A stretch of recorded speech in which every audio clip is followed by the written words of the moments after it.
దేశంలో విమాన ప్రయాణాల్లో పవర్ బ్యాంకుల వాడకంపై విమానయాన నియంత్రణ సంస్థ కఠిన చర్యలకు సిద్ధమవుతోంది.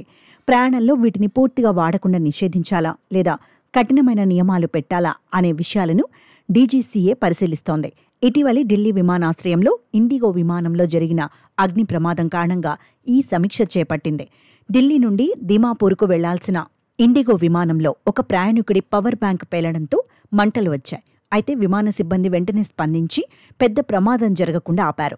ఈ ఘటనలో ఎవరికీ గాయాలు కాలేదని ఇండిగో చెప్పింది. ప్రయాణికుడి వద్ద ఉన్న ఎలక్ట్రిక్ వస్తువు పేలడమే ఈ ప్రమాదానికి కారణమని, భద్రతా తనిఖీలు పూర్తయ్యాక విమానాన్ని తిరిగి మామూలు సేవలకు అనుమతించినట్లు ఇండిగో వివరించింది. ఈ కారణంగా విమానాల్లో పవర్ బ్యాంకుల వాడకంపై డీజీసీఏ ప్రత్యేకంగా దృష్టి పెట్టింది.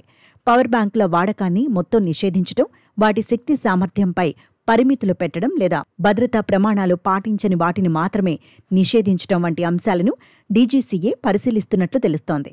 త్వరలోనే పౌర విమానయాన మంత్రిత్వ శాఖతో కలిసి డీజీసీఏ కొత్త నియమాలను రూపొందించనుంది.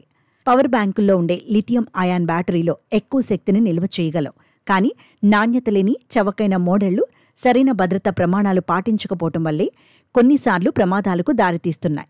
ప్రపంచవ్యాప్తంగా ఎమిరేట్స్ వంటి విమానయాన సంస్థలు ఇప్పటికే పవర్ బ్యాంకుల వాడకాన్ని పూర్తిగా ఆపేశాయి. Singapore Airlines, Cathay Pacific, Qatar Airways వంటి సంస్థలు కూడా 100 వాట్ అవర్ల కన్నా తక్కువ శక్తి ఉన్న పవర్ బ్యాంకులను మాత్రమే తీసుకెళ్లాలని, వాటిని విమానంలో ఛార్జ్ చేయకూడదని, పరికరాలకు కనెక్ట్ చేయకూడదని, అవి ఎక్కడ పెట్టాలనే దానిపై కఠిన నియమాలను అమలు చేస్తున్నాయి.